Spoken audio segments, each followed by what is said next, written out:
top secret mo? So I'm married. Nagkaroon talaga ako ng steady relationship with someone until now. My wife is a housewife siya.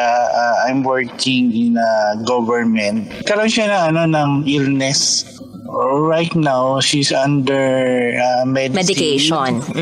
Kaya lang, hinahanap ko yung sarili ko, parang ganon. Nakita ko yung sarili ko na I'm complete with this relationship I'm into. She's caring. I open up with my problem. She's willing to help me. She's acting like my wife. My wife is responsible. Hindi niya pinapabayaan yung dalawa kong kids. I don't talk to my wife regarding sa mga my needs and my mga parang yung hinahanap ko na kulang. I'm providing I'm providing whatever she needs, whatever my 2 children needs. So parang nawalan na sila ng question about me. Ano yung kasalukuyang sakit ng asawa mo? Lupus, ma'am. So parang yung medication niya is long life medication na she's not allowed to go out pag may sun. Na-limit, mami, yung namin bonding namin with my family. Nagigilty ako sa ginagawa ko. Parang ang ginagawa ko, yung guilt ko, tinatabunan ko siya pinupunan ko siya ng provide of everything.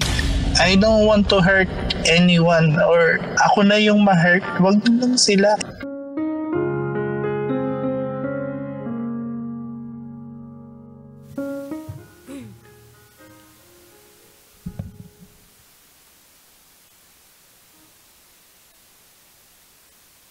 Huwag lang silang masaktan. Okay na ako. Bakit may narinig tayong ibang boses na hindi yung boses ko? Guys, wait lang ha. Parang may naririnig akong boses na hindi ko dapat marinig. Ano yun? Hoy, narinig mo yun? Hoy, narinig ko rin yun. Hindi nga. Boy Pindot, narinig mo yun? Pakinggan mo Ayun, nawala na. Lord, thank you so much. Akala ko mayroon na ditong nagmumulta.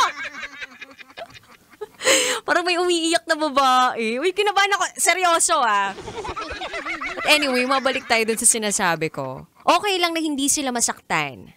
O okay lang na ako na yung masaktan, wag lang sila yung masaktan.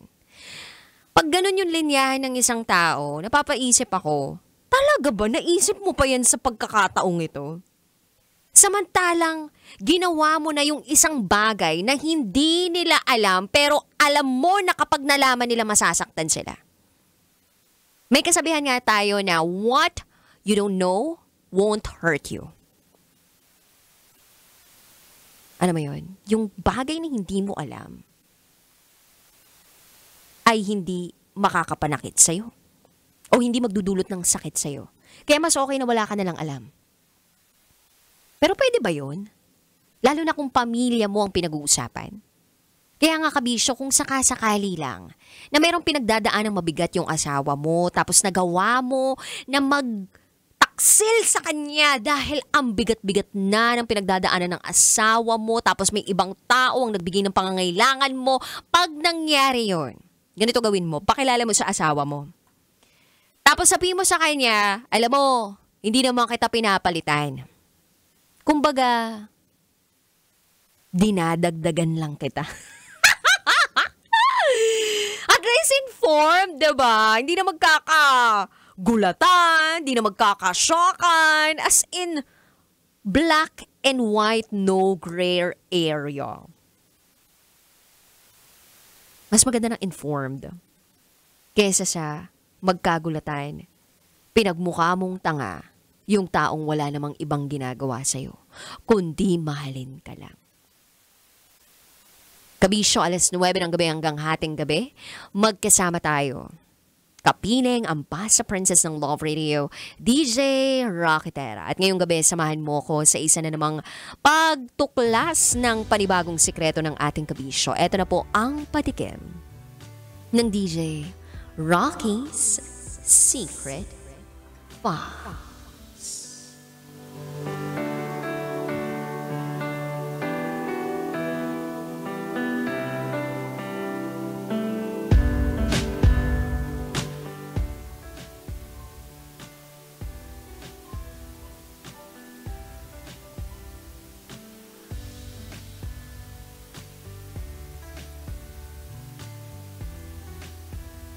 Nambabae siya noong kami pa. Kaya nag-effort siya to win me back. Tsaka lang mag-e-effort kapag nahuli. Ganyan naman tayo eh. Hanggat hindi nahuhuli, walang pake. Pero kapag nahuli, boom. Effort! Mahal kunwari. Charot with harot. Ayaw mawala. Kunwari. Abangan niyo po yan sa aking pagbabalik. Kapiling niyo po ang inyong Basa Princess DJ Rakitera. At ikay nakatutok sa 90.7 Love Radio. Kailangan pa bang i-memorize yan? Basic. Up next is Spotify Philippines Top New Podcast of 2024. DJ Rocky's Secret Files. Sinira ng tatay ko ang pagkababae ko. Siya. May secret affair kami ng office mate ko. Hindi ko matigilan kasi sobrang galing niya sa... Rocky's Secret Files. Secret Files. It's the kind of bleep you never knew existed. Kunwari inosente pero boy naman pala. Rocky's Secret Files. Secret Files.